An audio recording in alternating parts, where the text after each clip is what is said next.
ಅಂಜಲಿ ಅಂಜಲಿ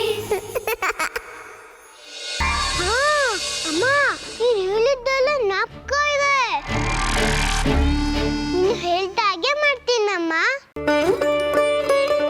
ಗಣೇಶ ಗಣೇಶ ಅತ್ತೆಗೆ ಹೆಲ್ಪ್ ಮಾಡಬೇಕು ಪ್ಲೀಸ್, ನನ್ನ ಜೊತೆ ಇರಪ್ಪ. ಇಷ್ಟೊತ್ತಿಗೆ ಈ ವಿಷಯ ನಮ್ಮಂಗೆ ಹೇಳಬೇಕಿತ್ತು ಅಂತ ಹೀಗೆ ಅನ್ನಿಸ್ತಿದೆ. ಇವಾಗಲಾದರೂ ಹೇಳಿಬಿಟ್ಟು ನನ್ನ ಜವಾಬ್ದಾರಿನ ಕಳ್ಕೊತೀನಿ. ನನ್ನ ಮನ್ಸಿಗಾದರೂ ಹಗ್ರ ಆಗುತ್ತೆ. ಆಮೇಲೆ ಅವ್ರಿಗೆ ಏನು ಸರಿ ಅನಿಸುತ್ತೋ ಅದನ್ನು ಮಾಡ್ಕೊಳ್ಳಿ. ಅದೇ ಕೂಡ್ ಬಂದಿರೋ ಸಂಬಂಧ ಮುರಿದು ಹೋದರೆ ಹೆಣ್ಣೆತ್ತೋರು ಬದುಕಿದ್ದು ಸತ್ತಾಗೆ ಕಣಮ್ಮ. ನೀವೇನೇ ಹೇಳಿ, ನನ್ನ ಅಣ್ಣಂಗೆ ಅಮ್ಮಂಗೆ ಅಪ್ಪಂಗೆ ಮೋಸ ಮಾಡೋಕ್ಕೆ ಇಷ್ಟಪಡಲ್ಲ. ನೀವೇನೇ ಹೇಳೋದಿದ್ರು ಅಮ್ಮ ಹತ್ರನೇ ಹೇಳಿ.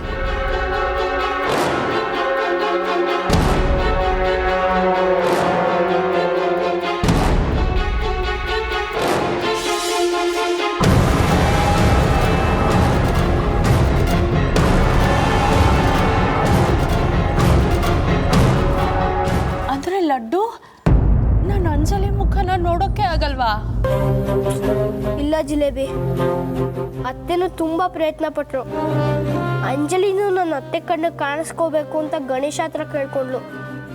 ಆದರೂ ಅಂಜಲಿ ಅತ್ತೆ ಕಣ್ಣು ಕಾಣಲೇ ಇಲ್ಲ. ಅವಳು ನನಗೆ ಮಾತ್ರ ಕಾಣ್ತಾಳೆ. ಮಕ್ಕಳು ದೇವರ ಸಮಾನ ಅಂತ ಇದಕ್ಕೆ ಹೇಳೋದು. ನಾವು ಪಾಪಿಗಳು, ಅದಕ್ಕೆ ನಾವಳ ಮುಖನ ನೋಡೋದಕ್ಕೆ ಆಗಲ್ಲ. ಆ ಸೌಭಾಗ್ಯನೂ ನಮಗಿಲ್ಲ. ಎಷ್ಟು ಸಲ ಹೇಳಿದ್ದೀನಿ ನಿಂಗೆ ಆ ಲಡ್ಡು ಮೇಲೆ ಒಂದು ಕಣ್ಣಿಟ್ಟಿರು ಅಂತ. ನೋಡಿ ಇವತ್ತೆಂತ ಮನೆ ಹೇಳಿ ಕೆಲಸ ಮಾಡಿದ್ದಾನೆ ಅಂತ. ಈ ನಾನೇನ್ರಿ ಮಾಡೋಕ್ಕಾಗುತ್ತೆ? ಈ ಮದುವೆ ಮನೆ ಓಡಾಟ ಬಿಟ್ಟು ಅವನನ್ನ ಕಾಯ್ತಾ ಕುತ್ಕೊಳ್ಳೋಕ್ಕಾಗುತ್ತಾ? ಊತ ಜೊತೆ ಸೇರ್ಕೊಂಡು ಎಲ್ಲೋದ್ನೇನು?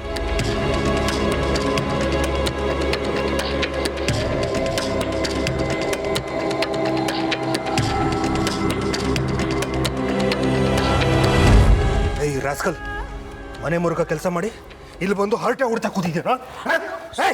ಅಣ್ಣ ನೀವಾದ್ರೂ ಹೇಳಿ ಅಕ್ಕ.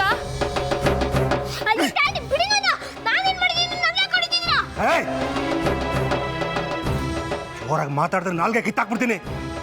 ಯಾಕೋ ರಘುಗೆ ಫೋನ್ ಮಾಡ್ದೆ? ಯಾರೋ ಮಾಡಕ್ಕೆ ಹೇಳಿದ್ದು? ಯಾರೋ ಮಾತು ಕೇಳ್ಕೊಂಡು ನಮ್ಮ ಕಣ್ಣಿಗೆ ಮಣ್ಣರ್ಚ ಕೆಲಸ ಮಾಡ್ತೀನಿ. ಸಾಕ್ಷಿ ಮದುವೆ ಜೊತೆ ನೀನು ತಿತ್ತನ ಆಗತ್ತೆ. Idiot idiot. ಎಲ್ಲ ಎಲ್ಲ ಮೊಬೈಲ್ ಎಲ್ಲ ಮೊಬೈಲ್ ಎಲ್ಲ ಮೊಬೈಲ್ ಮೊಬೈಲ್ ಎಲ್ಲ ಮೊಬೈಲ್.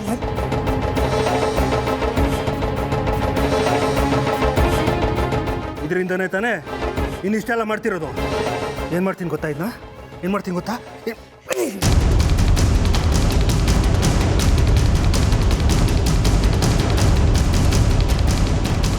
ಹೇಯ್, ಇನ್ನೊಂದು ಸಲ ಯಾರಿಗಾರು ಫೋನ್ ಮಾಡಿದ್ರೆ ಇದೇ ಥರ ನಿನ್ನನ್ನು ಪೀಸ್ ಪೀಸ್ ಮಾಡ್ಬಿಡ್ತೀನಿ. ರೀ, ಅವನ್ನ ಸಾಯಿಸ್ಬಿಡ್ಬೇಕು ಅಂತ ಡಿಸೈಡ್ ಮಾಡಿದಿರೋ ಹೇಗೆ? ನಮ್ಮ ಮಗ ತಾನೇ, ನಮಗೆ ತಾನೇ ಅವನಿಗೆ ಹೊಡೆ ಹಾಕಿರೋದು. ನಮ್ಮ ಮನೆ ಅನ್ನ ತಿಂದು ಬೆನ್ನಿಗೆ ಚೂರಿ ಹಾಕೋರಿಗೆ ನಾವೇನು ಮಾಡೋಕ್ಕಾಗುತ್ತೆ? ಸುಹಾಸಣ್ಣ, ಈಗ ನಾನೇನು ತಪ್ಪು ಮಾಡಿದೆ? ಮಾತಾಡ್ಬೇಡ ನೀನು. ಈ ಲಡ್ಡುಗೆ ತಲೆ ಕೆಡಿಸಿ ಆ ರಘುಗೆ ಫೋನ್ ಮಾಡಿಸಿದ್ಯಲ್ಲ, ನಾವೇನು ಅನ್ಯಾಯ ಮಾಡಿದ್ವಿ ನಿನಗೆ? ಮದುವೆ ಹಿಂದಿನ ದಿನ ಇಂಥ ಕೆಲಸ ಮಾಡ್ತಿದ್ಯಲ್ಲ, ನಮ್ಮ ಮೇಲೆ ನಿನಗೆಷ್ಟು ದ್ವೇಷ ಇರಬೇಕು. ಅಣ್ಣ ತಪ್ಪು ಮಾಡ್ಬಿಟ್ಟ. ನಿನ್ನ ಭೂತನ ಈ ಮನೆಯಲ್ಲೇ ಇಟ್ಕೊಂಡು ನಮ್ಮ ತಲೆ ಮೇಲೆ ಚಪ್ಪಡಿ ಕಲ್ಲು ಎಳೆದ್ಬಿಟ್ಟ. ಮುಖ ನೋಡೋಕ್ಕೂ ಅಸಹ್ಯ ಅನ್ಸುತ್ತೆ. ಅಯ್ಯೋ ಸುಹಾಸಣ್ಣ, ನಾನು ಏನೂ ತಪ್ಪು ಮಾಡಿಲ್ಲ. ನಾನು ಅವನಿಗೆ ಫೋನ್ ಮಾಡು ಅಂತ ಹೇಳಲಿಲ್ಲ. ನಾನು ಏನೂ ಹೇಳ್ಕೊಟ್ಟಿಲ್ಲ ಸುಹಾಸಣ್ಣ. ನೀನು ಏನೇ ಹೇಳಿದ್ರು ನಂಬೋರು ಯಾರೂ ಇಲ್ಲ. ಇದು ಫಸ್ಟ್ ಟೈಮ್ ಅಲ್ಲ, ಈಗಾಗಲೇ 2 ಸಲ ನೀನು ದ್ರೋಹ ಮಾಡಿದ್ಯಾ. ಇಲ್ಲ ಸುಹಾಸಣ್ಣ, ಖಂಡಿತವಾಗ್ಲೂ ನಾನು ಯಾವ ತಪ್ಪು ಮಾಡಿಲ್ಲ. ನನ್ನ ಮೇಲಿನ ಸಿಟ್ಟನ್ನ ಯಾಕೆ ಲಡ್ಡು ಮೇಲೆ ತೀರಿಸ್ಕೊತಿದ್ದೀರಿ? ಇನ್ಯಾರ ಮೇಲೆ ತೀರಿಸ್ಲಿ? ಈ ಲಡ್ಡು ರಘುಗೆ ಫೋನ್ ಮಾಡ್ತಿರೋದನ್ನ ಕಮಲ್ ತಂಗಿ ಕೀರ್ತಿ ಕೇಳಿಸ್ಕೊಂಡಿದ್ದಾಳೆ. ನೀನು ಅಲ್ಲೇ ಇದ್ದಿದ್ದನ್ನ ನೋಡಿದಾಳೆ. ಮದುವೆ ನಿಲ್ಲಿಸ್ತೀನಿ ಅಂತ ಹೊರಟಿದ್ದಾಳೆ. ಈಗ ನಿಂಗೆ ಸಂತೋಷ ಆಗಿರ್ಬೇಕಲ್ವಾ? ಪಾಯಸ ಉಳಿದಿರ್ಬೇಕು, ಹೋಗಿ ಕುಡಿ. ಏನು, ಅವಳು ಸಾಕ್ಷಿ ಮದುವೆ ಮುರಿಯಕ್ಕೆ ಹೊರಟಿದ್ದಾಳ? ದೇವ್ರೆ, ಇದು ಎಂಥ ಪರೀಕ್ಷೆನಪ್ಪ. ಸುಹಾಸಣ್ಣ, ನನಗೆ ನೀವು ಸಾಕ್ಷಿನ ಕಮಲ್ ಕೊಟ್ಟು ಮದುವೆ ಮಾಡ್ತಿರೋದು ಸ್ವಲ್ಪನೂ ಇಷ್ಟ ಇಲ್ಲ, ನಿಜ. ಆದರೆ ನಾನು ಅದನ್ನೆಲ್ಲ ಕೇಳಕ್ಕೆ ನಾನು ಯಾರು? ನಿಲ್ಲಿಸ್ತೋಳಷ್ಟೇ ನಾನು. ನಂಗಿಲ್ಲಿ ಕೇಳೋದಕ್ಕೆ ಏನು ಹಕ್ಕಿದೆ? ಅಷ್ಟಕ್ಕೂ ಸಾಕ್ಷಿ ಮದುವೆ ನಿಲ್ಸೋದಕ್ಕೆ ನಾನು ಯಾಕೆ ಪ್ರಯತ್ನ ಪಡ್ಲಿ ಸುಹಾಸಣ್ಣ? ನಾನು ಯಾವ ದ್ರೋಹನೂ ಮಾಡಿಲ್ಲ ಸುಹಾಸಣ್ಣ. ಇಷ್ಟಕ್ಕೂ ನನಗೆ ನಿಮ್ಮಗಳ ಮರ್ಯಾದೆನೇ ಎಲ್ಲದಕ್ಕಿಂತ ದೊಡ್ಡದು. ನಿಮ್ಮ ಮರ್ಯಾದೆ ಉಳಿಸೋದಕ್ಕೆ ನಾನು ಯಾವ ತ್ಯಾಗ ಮಾಡೋದಕ್ಕೂ ಸಿದ್ಧ ಇರ್ತೀನಿ. ನಡಿ, ಅವಳು ಹೇಗೆ ಮದುವೆ ನಿಲ್ಲಿಸ್ತಾಳೋ ನಾನು ನೋಡೇ ಬಿಡ್ತೀನಿ.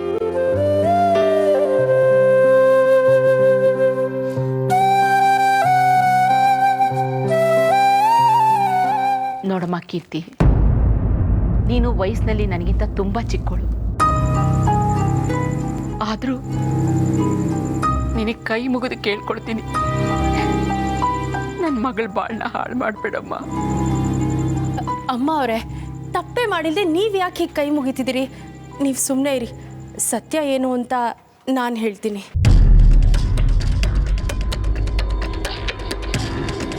ಏ ಜಿಲೇಬಿ, ನಿಂದೇನೆ ಅದಕ್ಕೆ ಪ್ರಸಂಗತನ? ಇಷ್ಟು ದಿವಸ ನಮ್ಮ ಮನೆ ಹಾಳು ಮಾಡಿದ್ದು ಸಾಕು, ಹೋಗೇ ಸುಮ್ಮನೆ. ಹೋಗ್ತೀನಿ ಇರಿ ಚಿಕ್ಕಮ್ಮ ಅವರೇ. ಇರೋ ಸತ್ಯನ ಹೇಳ್ಬಿಟ್ಟು ಹೋಗ್ತೀನಿ.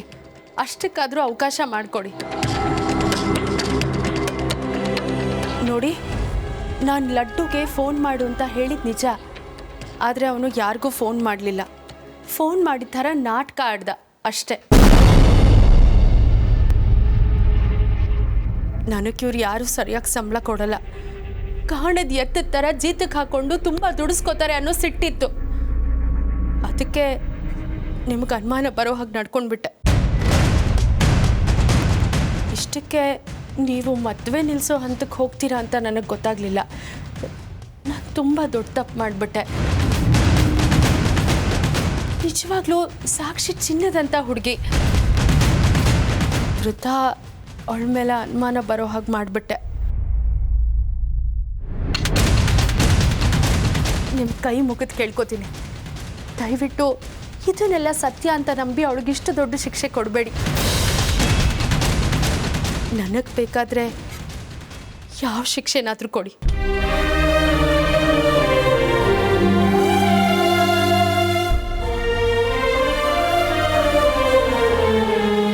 ಚಿಕ್ಕಮ್ಮ, ನಾನೆಂಥ ದೊಡ್ಡ ಅನಾಹುತ ಮಾಡಿಬಿಡ್ತಿದ್ದೆ.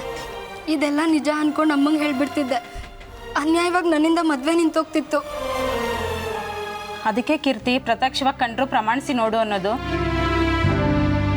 ನಿನ್ನ ಸ್ವಾರ್ಥಕ್ಕೋಸ್ಕರ ಒಂದು ಹುಡುಗಿ ಜೀವನ ಹಾಳು ಮಾಡಕ್ಕೆ ಹೊರಟಿದ್ಯಲ್ಲ, ಛೇ, ನಿನ್ನ ಮುಖ ನೋಡೋಕ್ಕೂ ಅಸಹ್ಯ ಆಗುತ್ತೆ. ಸಾರಿ, ನಾನು ಹಿಂದೆ ಮುಂದೆ ಯೋಚನೆ ಮಾಡಿದೆ ಈ ಮದುವೆ ನಿಲ್ಸಕ್ಕೆ ಹೊರಟಿದ್ದೆ. ನಾನು ಅದಕ್ಕೆ ಆಗೋಳ ಕ್ಯಾರೆಕ್ಟರ್ನೇ ಅಸೆಸಿನೇಟ್ ಮಾಡೋಕ್ಕೆ ನೋಡಿಬಿಟ್ಟೆ. ನಿಮಗೆಲ್ಲ ತುಂಬ ತೊಂದರೆ ಕೊಟ್ಟೆ. ದಯವಿಟ್ಟು ನನಗೆ ಕ್ಷಮಿಸ್ಬಿಡಿ. ಇಲ್ಲಿ ನಡೆದಿದ್ದನ್ನು ಯಾರಿಗೂ ಹೇಳಬೇಡಿ, ನಾನು ಯಾರಿಗೂ ಹೇಳಲ್ಲ. ಬನ್ನಿ ಚಿಕ್ಕಮ್ಮ, ಹೋಗೋಣ.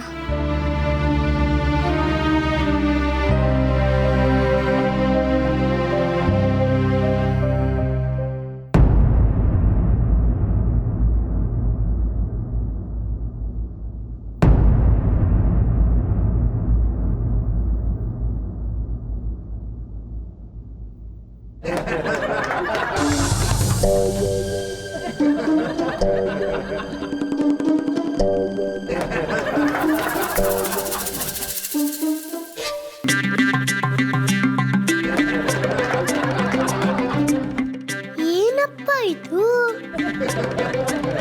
ಎಷ್ಟೊಂದು ಜೋರಾಗಿ ನುಗ್ತಾ ಇದ್ದಾರೆ. ಏನೋ ತಮಾಷೆ ಮಾಡ್ತಿರ್ಬೇಕು ಅನ್ಸತ್ತೆ. ಅದೇನು ಅಂತ ನೋಡ್ತೀನಿ.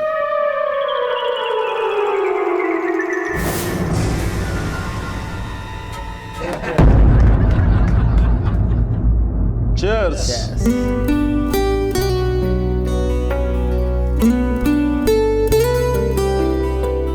ಅಲ್ವಾ ಕಮಲ್, ಯಾರನ್ನೋ ಲವ್ ಮಾಡಿರೋ ಹುಡುಗಿನ ಮದುವೆ ಮಾಡ್ಕೊಳಕ್ಕೆ ಇಷ್ಟೊಂದು ಸಾಹಸ ಪಡ್ಬೇಕಿತ್ತೇನ?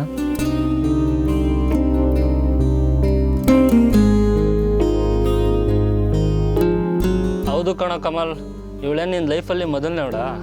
ನಿನ್ನ ಪಾಲಿಸಿ ಇದೇ ಇದೆಯಲ್ಲ, ಯೂಸ್ ಆ್ಯಂಡ್ ಥ್ರೋ ಮಾಡಿ ಬಿಸಾಕತ್ತಾನೆ. ಈ ಮದುವೆಗಿದ್ವಿ ಎಲ್ಲ ಬೇಕಿತ್ತಾ?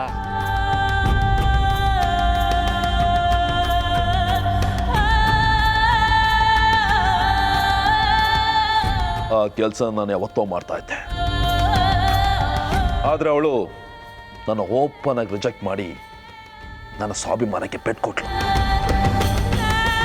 ಅದಕ್ಕೆ ಅವಳನ್ನ ನಾನು ಮದುವೆ ಆಗಲೇಬೇಕು ಅಂತ ಚಾಲೆಂಜ್ ಮಾಡಿ ಮದುವೆ ಆಗ್ತೇನೆ.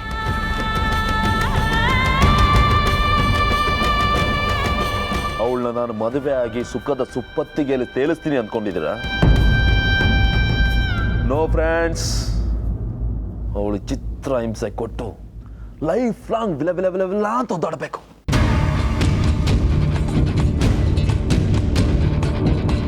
ಬದುಕಕ್ಕೂ ಆಗಬಾರ್ದು, ಸಾಯಕ್ಕೂ ಆಗಬಾರ್ದು. ಆ ರೀತಿ ನರಕ ತೋರಿಸ್ತೀನಿ. ಎಸ್,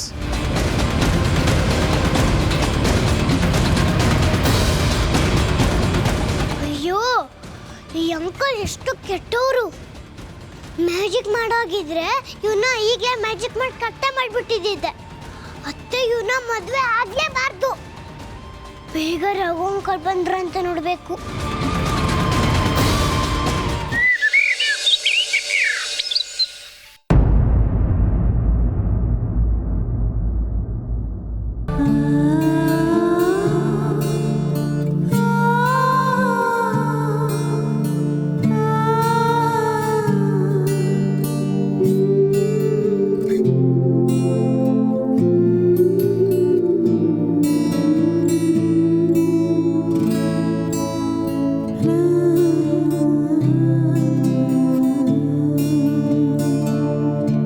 ಸಾಕ್ಷಿ, ಇವತ್ತಿನ ಎಷ್ಟು ಚೆನ್ನಾಗಿ ಕಾಣ್ತಿದ್ಯಾ ಗೊತ್ತಾ? ಹಸೆಮೆಣೆ ಮೇಲೆ ಕಮಲ್ ಬೋಲ್ಡ್ ಆಗಿ ಹೋಗ್ತಾರೆ. ಅವರು ಬೋಲ್ಡ್ ಆಗಿ ಬಿದ್ದೋಗ್ಬೇಕು. ರಘು ಅಂಕಲ್ ತಾನೇ ಸಾಕ್ಷಾತ್ ತಾನ ಮದುವೆ ಆಗೋದು. ರೀ, ಅತ್ತೆಗೆ ಒಂದು ದೃಷ್ಟಿ ಬಟ್ಟಿಡಿ. ಅಮ್ಮ ನನ್ಗೆ ಹೇಳ್ತಾ ಇರಲ್ಲ, ಹಾಗೆ ಇಡಿ.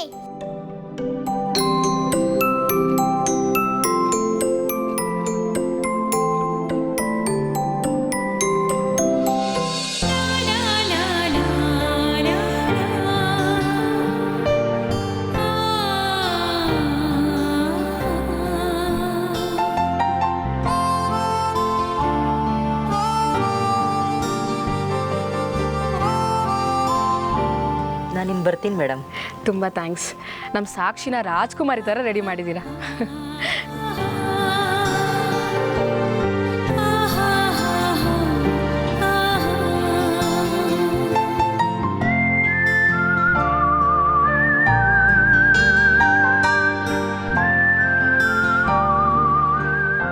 ಸಾಕ್ಷಿ, ಇಷ್ಟು ಚೆನ್ನಾಗಿ ಮೇಕಪ್ ಮಾಡಿದ್ದಾರೆ.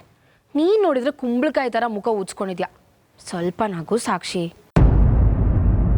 ಯಾರ್ದೋ ಜೊತೆ ಮದ್ವೆ ಮಾಡಿದ್ರೆ ಅತ್ತೆ ಹೇಗ್ ನಗ್ತಾರೆ? ರಘು ಅಂಕಲ್ ಜೊತೆ ಮದ್ವೆ ಮಾಡಿದ್ರೆ ಅತ್ತೆ ತಾನೇ ನಕ್ಕದು ಅಲ್ವಾ ಅತ್ತೆ?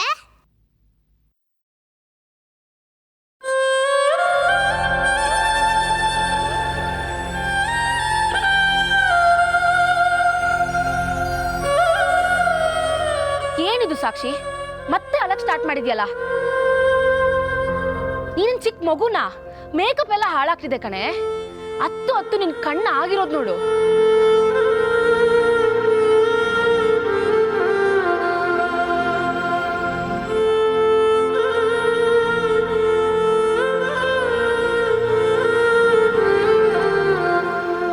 ಸಾಕ್, ನಿಲ್ಸು ಸಾಕ್ಷಿ. ನನ್ ಸಹನೆ ಪರೀಕ್ಷೆ ಮಾಡಬೇಡ.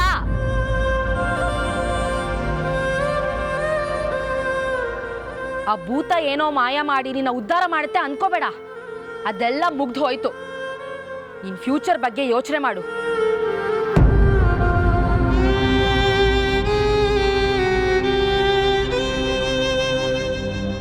ಗಣೇಶ, ಅತ್ತೆಗೆ ಎಷ್ಟೊಂದು ಕಷ್ಟ ಕೊಡ್ತಾ ಇದ್ದಾರೆ. ಹೇಗಾದ್ರೂ ಮಾಡಿ ಮದ್ವೆ ನಿಲ್ಸಪ್ಪ please. Ganesha, please please please.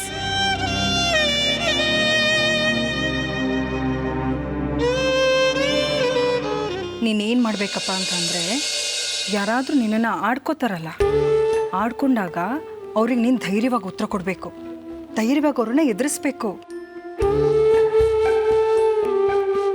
ಅಕಸ್ಮಾತ್ ಯಾರಾದರೂ ನಿನ್ನ ಮೇಲೆ ಕೈ ಮಾಡಿದ್ರೆ, ನಾನೇನು ಕಡಿಮೆ ಇಲ್ಲ, ಹುಷಾರ್ ಅಂಥೇಳಿ ನೀನು ಕೈ ಎತ್ತಿ ತೋರಿಸ್ಬೇಕು.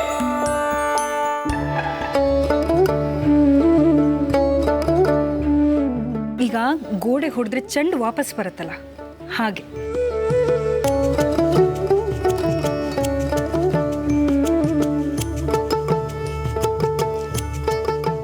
ನೋಡು ಅಂಜು, ನಮ್ಮ ಪ್ರಾಬ್ಲಮ್ನ ನಾವೇ ಸಾಲ್ವ್ ಮಾಡ್ಕೋಬೇಕು. ನಾವು ಯಾರ ಮೇಲೂ ಡಿಪೆಂಡ್ ಆಗ್ಬಾರ್ದು.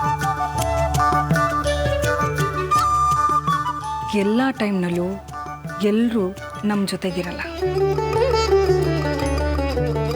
ಆದರೆ ದೇವರು ಮಾತ್ರ ಖಂಡಿತ ನಮ್ಮ ಜೊತೆಲೇ ಇರ್ತಾನೆ.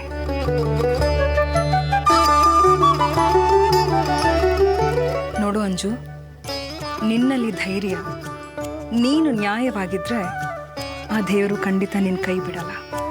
ಯಾವಾಗಲೂ ನಿನ್ನ ಹೆಲ್ಪ್ ಮಾಡ್ತಾನೆ.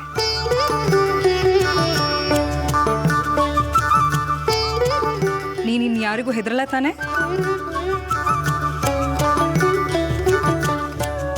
ಹೆದರಲ್ಲ ಅಲ್ವಾ? ನಾನು ಹೇಳಿದ್ದೆಲ್ಲ ಅರ್ಥ ಆಯ್ತು ತಾನೆ? Good girl. ಕುಡಿ ಹಾಲು.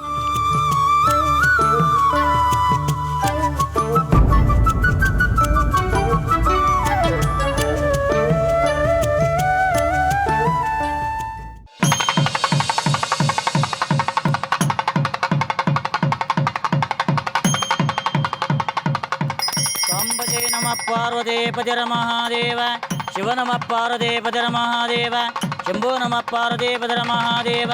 ಶ್ರೀ ಗುರುಭ್ಯಂ ನಮಃ. ಗುರುವೇ ಸರ್ವಲೋಕಾನಾಂ ವಿಶೇಷೇ ಭವರೋಗಿಣಾಂ ವಿದೇಶರ ವಿದ್ಯಾನಾಂ ದಕ್ಷಿಣಾಮೂರ್ತಿಯನ್ ನಮಃ.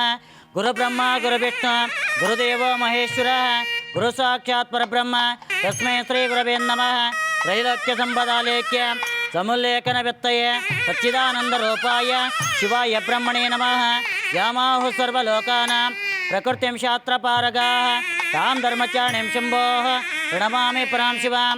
ಪಂಚಾಶ್ಯವದನೋದ್ಭೂತಾನ್ ಪಂಚತತ್ವಾದಿನಾಯಕಾನ್ ಪಂಚಬ್ರಹ್ಮಯನೋ ಮೇ ಪಂಚಾಚಾರ್ಯಾನ್ ಜಗದ್ಗುರಾನ್ ನವಸದಸತ್ಪತಯೇ ನವಸಖೀನಾಂ ಪುರೋಗಾಣಾಂ ಚಕ್ಷುಷೇ ನಮೋ ದೇವೇ ನಮ ಪ್ರತಿಭೆ ಸಪ್ರದ ಸಭಾ ಮೇ ಗೋಪಾಯ ಯೇ ಚ ಸಭ್ಯಾ ಸಭಾಸದಃ ಗೌರೀ ಪತೀತ್ಯಂಗೃಗಂ ಶುಭರಾಮೇ ಸೋಮೂರ್ತಸ್ತ ಸ್ವಪ್ರತಿಷ್ಠಿತಮಸ್ತ ಶುಭಕೇಶಿರಾರೋಹ ಶೋಭಯಂತೆ ಮುಖಂ ಮಮ ಭಾಷಿಂಗಧಾರಣಮೂರ್ತಸ್ವ ಮುಹೂರ್ತ ಅನುಗುಣಂತೋ ತಥಾಸ್ತೋ.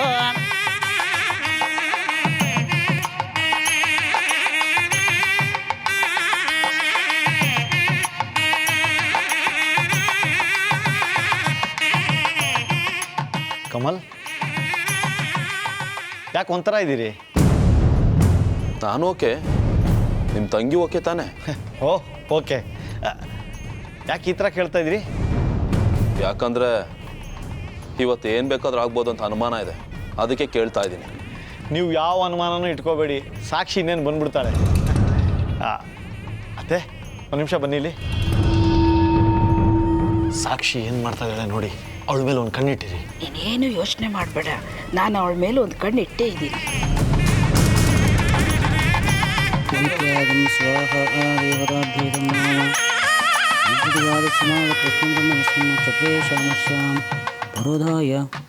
ಸರ್, ಅಂತರ್ಪಟ ಸಿದ್ಧವಾಗಿದೆ, ಮಂಟಪಕ್ಕೆ ಓದನ್ ಕರ್ಕೊಂಬನ್ನಿ. ಅತ್ತೆ ಬ್ರಹ್ಮಣಸ್ಮಿನ್ ಚಕ್ರೇ ಶ್ಯಾಮಶ್ಯಾಂ ಪರೋಧಾಯ.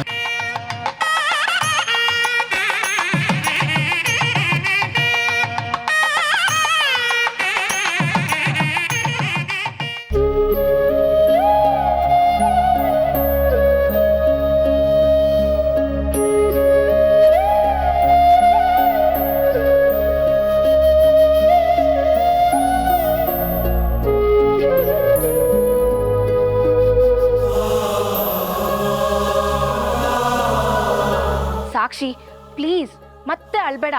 ಕಷ್ಟಪಟ್ಟು ಟಚ್ ಮಾಡಿದ್ದೀನಿ ಕಣೆ. ನಾನು ಇನ್ನು ಸುಮ್ಮನೆ ಇರಲ್ಲ ಅಷ್ಟೇ. ಈ ಲಡ್ಡು ಅಮ್ಮ ಪಾಪ ಅತ್ತ ಎಷ್ಟೊಂದು ಬೈತಾ ಇದ್ದಾರೆ. ಇನ್ನು ಇಲ್ಲೇ ಸ್ಟ್ಯಾಚ್ಯೂ ಮಾಡ್ಬಿಡೋಣ ಅಂತತ್ತೆ. ಆದ್ರೆ ಏನ್ ಮಾಡೋದು, ಮ್ಯಾಜಿಕ್ ಮಾಡೋಂಗಿಲ್ವಲ್ಲ. ಸಾಕ್ಷಿ ಸಾಕ್ಷಿ, ಅಲಂಕಾರ ಎಲ್ಲ ಮುಗೀತಾ? ಪುರೋಹಿತರು ಮಂಟಪಕ್ಕೆ ಕರ್ಕೊಂಡು ಬಾ ಅಂತ ಹೇಳ್ತಾ ಇದ್ದಾರೆ. ಅಲಂಕಾರ ಮುಗ್ದು ಯಾವುದೋ ಕಾಲ ಆಗೋಯ್ತು. ಹತ್ತು ಎಲ್ಲ ಹಾಳು ಮಾಡ್ಕೋತಿದ್ದಾಳೆ. ಈ ಅವಸ್ಥೆಯಲ್ಲಿ ಹೇಗೆ ಮಂಟಪ ಕರ್ಕೊಂಡು ಹೋಗೋದು? ನಾನು ಎಲ್ಲಿಗೂ ಬರಲ್ಲ. ಪ್ಲೀಸ್ ನನ್ನ ಒಂಟಿಯಾಗಿ ಬಿಟ್ಟು ಎಲ್ಲರೂ ಹೊರಟು ಹೋಗಿ. ಬಿಟ್ಟು ಹೋಗೋದಲ್ಲ, ಇದಕ್ಕೆ 4 ಬಿಟ್ಟು ಎಳ್ಕೊಂಡು ಹೋಗ್ತೀವಿ. ಬಾಯಿ ಮುಚ್ಕೊಂಡು ಹೇಳೆ. ಏ ಸಿಂಧು, ಏನು ಮಾಡ್ತಿದ್ಯಾ? ಇಷ್ಟೊಂದು ತಾಳ್ಮೆ ಕಳ್ಕೊಂಡ್ರೆ ಹೇಗೆ? ಮತ್ತಿನ್ನೇನು ಮಾಡೋದಕ್ಕ? 1 ಗಂಟೆಯಿಂದ ಸಮಾಧಾನ ಮಾಡ್ತಾನೆ ಇದ್ದೀನಿ. ಹೀಗೆ ಅಳ್ತಾ ಇದ್ರೆ ಹಸು ಮನೆಗೆ ಹೇಗೆ ಕರ್ಕೊಂಡು ಹೋಗೋದು ಹೇಳಿ? ನೋಡ್ದವ್ರು ಏನು ಅಂದ್ಕೊಳ್ಳಲ್ಲ. ಇದೆಲ್ಲ ನಾಟಕ. ಹತ್ತು ಕರೆದು ಗೋಳಾಡಿದ್ರೆ ನಾವು ಬಿಟ್ಬಿಡ್ತೀವ? ಏ ಸಾಕ್ಷಿ, ಅತ್ರೆ ನಾವು ಬಿಟ್ಬಿಡ್ತೀವಿ ಅಂತ ತಿಳ್ಕೊಂಡಿದ್ಯಾ? ಯಾವ ಭೂತನೂ ಬಂದು ನಿನ್ ರಾಜ್ಕುಮಾರ್ ಅಂತಂದು ಮುಂದೆ ನಿಲ್ಸಲ್ಲ. ಹೇಳು. ಬಿಡಿ ಅತ್ತನ, ಅತ್ತ ಕೊಡ್ರೆ ಆಮೇಲೆ ನಾನು ಸುಮ್ಮನೆ ಇರಲ್ಲ. ಅಮ್ಮ ಬೇಡಮ್ಮ, ಬಿಡಿ ಅವಳನ್ನ. ನೀವು ದೊಡ್ಡವರು, ನೀವೇ ಹೀಗೆ ತಾಳ್ಮೆ ಕಳ್ಕೊಂಡ್ರೆ ಹೇಗೆ? ಸಾಕ್ಷಿ ಈಗಾಗಲೇ ತುಂಬ ನೊಂದಿದ್ದಾಳೆ. ಅವಳಿಗಿನ್ನೂ ಹಿಂಸೆ ಕೊಡೋದು ಬೇಡ. ನೀವು ಹೋಗಿಮ್ಮ, ನಾನು ಅವಳಿಗೆ ಸಮಾಧಾನ ಮಾಡಿ ಕರ್ಕೊಂಡು ಬರ್ತೀನಿ.